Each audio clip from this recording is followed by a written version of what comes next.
আসসালামু আলাইকুম। সবাই কেমন আছেন? নিশ্চয়ই ভালো আছেন।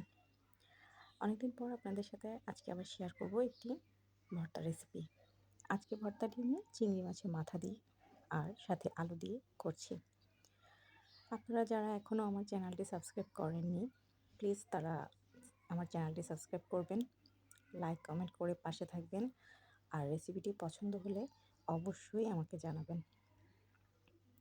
আজকে যে আমরা ভর্তার রেসিপিটা করছি সেটাতে আমি আলু নিয়েছি, আপনাদের প্রথমে বললাম। আর ভর্তাটা আজকে আমি পাটায় বেটে করব। তো সবগুলো উপকরণ আগে আমি তেলে ভেজে নিয়েছি। চিংড়ির মাথা, আলু, মরিচ, তারপর হচ্ছে রসুন, কয়েক কোষ রসুন, পেঁয়াজ সবগুলোকে ভেজে তার সাথে কিছু ধনেপাতা নিয়ে ব্যাস পাটায় বাটতে বসে পড়লাম।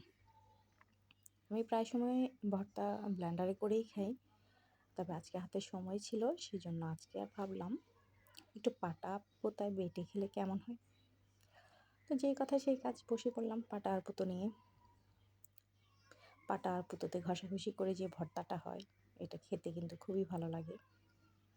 তো ভর্তাটা খুব বেশি মিহি করে বাটার প্রয়োজন নেই, মোটামুটি মানে আস্ত থাকবে একটু, ওরকম হলে ভালো লাগে। তাহলে আলুটা কামড় পড়বে বা মাছটা কামড়ে পড়বে, ভালো লাগবে। এরপর একটু সরষের তেল দিয়ে নিলাম। সরষের তেলটা দিলে ভর্তার স্বাদটা অবশ্যই আর একটু বেড়ে যায়। তো এই তো হয়ে গেল আমার ভর্তা রেডি। এটা দিয়ে আজকে দুপুরে ভাত খেলাম, ভালো লেগেছে। আপনারা চাইলে এভাবে করে খেয়ে দেখতে পারেন। তো বাটা শেষে একটু মিক্স করে নিয়ে আমি তুলে নিলাম। আপনারা যারা আমার ভিডিও দেখেন সবসময় আমার পাশে থাকবেন। এই যে আমার ভর্তা রেডি।